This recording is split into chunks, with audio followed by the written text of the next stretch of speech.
Bismillahirrahmanirrahim. Assalamualaikum warahmatullahi wabarakatuh. Perkenalkan, nama saya Nur Salehah. Di sini saya akan mengajar PJOK kelas 3. Sebelum saya mengajar, di sini saya akan menjelaskan tentang silabus saya. Yang pertama itu ada beberapa materi ya dalam silabus ini. Yang pertama gerak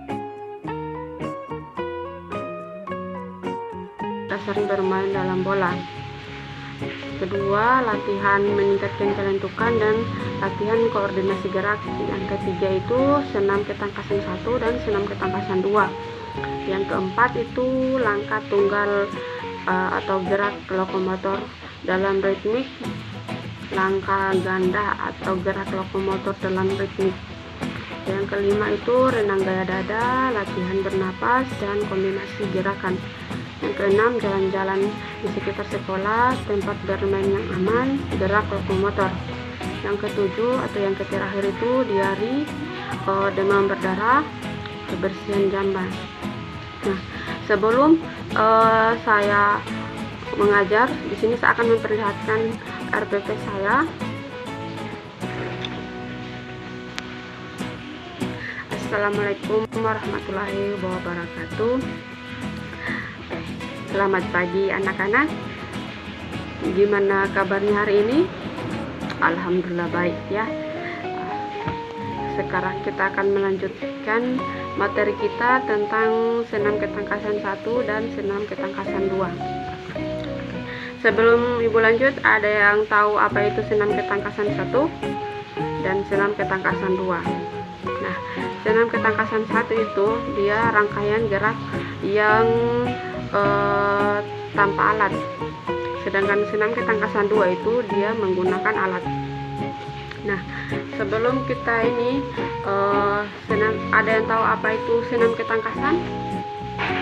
Nah, senam ketangkasan adalah rangkaian gerak senam yang dilakukan dengan menggunakan alat bantu atau tanpa alat bantu.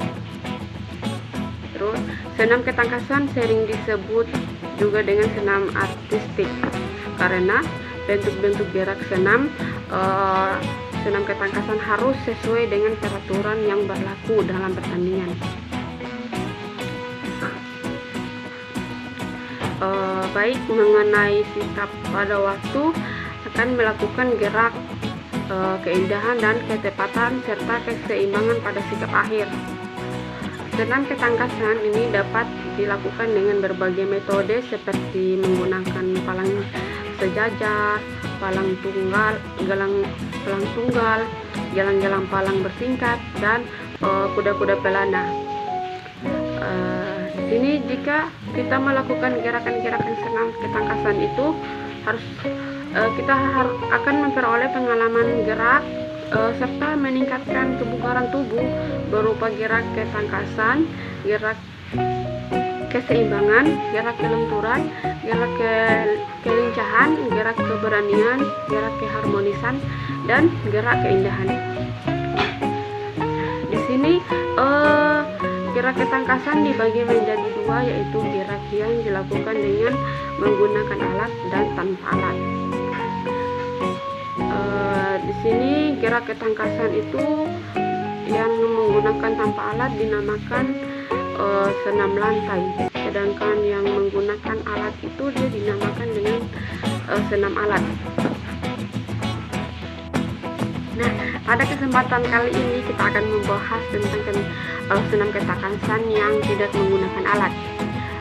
Berikut macam-macam senam yang ketangkasan tanpa alat itu beserta cara melakukan gerakan ya. Yang pertama itu meroda. Nah, meroda itu adalah gerakan tubuh yang berguling ke samping seperti roda. Gerakan meroda menggunakan tumpuan kedua kaki dan kedua tangan secara bergantian. Terus di sini cara melakukan gerakan meroda itu adalah 1. Sikap awal berdiri tegak di atas matras, kaki dibuka selebar bahu, kedua tangan diangkat ke atas. Terus bergeraklah ke samping kanan dan melingkarkan tangan kanan ke matras sebagai tumpuan di samping kaki kanan. Angkat kaki kiri bersamaan dengan meletakkan tangan kiri di samping tangan kanan. Posisi kaki di atas. Angkat tangan kanan bersamaan dengan kaki kiri menyentuh matras sehingga tubuh berdiri tegak. Yang kedua itu guling depan. Nah, guling depan ini adalah berguling ke depan dengan urutan gerak dimulai dari tepuk, punggung, pinggang, dan panggul bagian belakang. Nah, cara melakukan guling depan itu sikap awal jongkok, kedua kaki merapat, kedua telapak tangan sejajar bahu.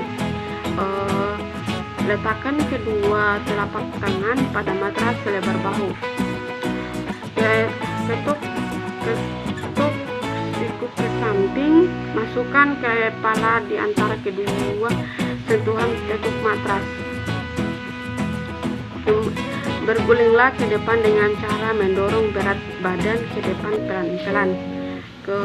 Selanjutnya itu melipat kedua lutut, tarik dagu dan lutut ke dada, tangan merangkuk lutut. Gerak akhir adalah jongkok dan kedua kaki merapat. Poin ketiga itu guling belakang. Di sini pengertian guling belakang itu bentuk adalah gerakan mengguling yang dimulai dari pinggul, pinggang bagian belakang, punggung, kepala bagian belakang.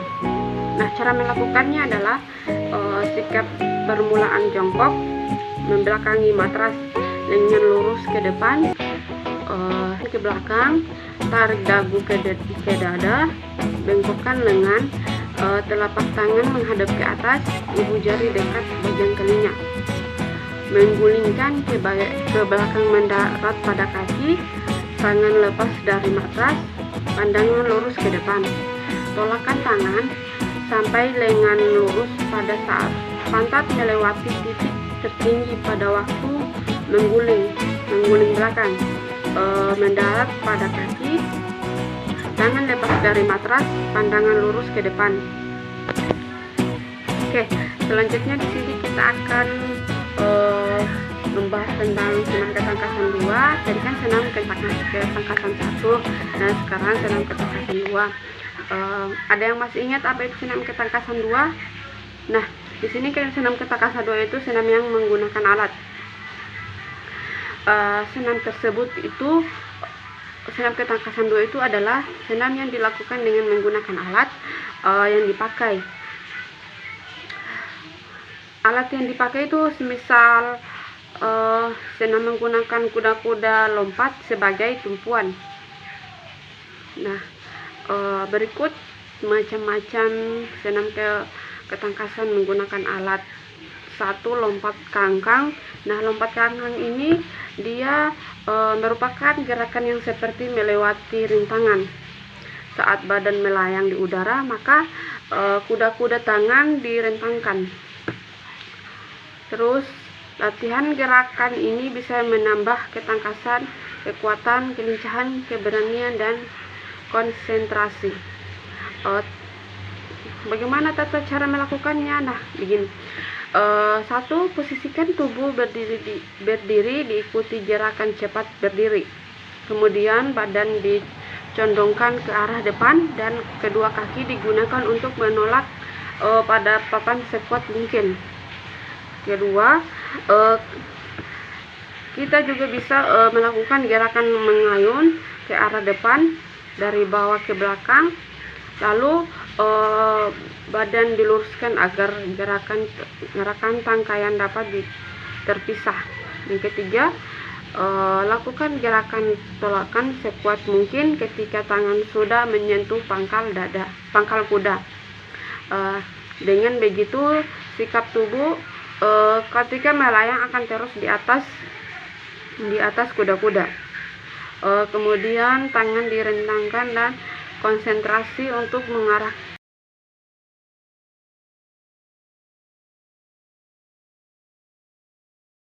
gunakan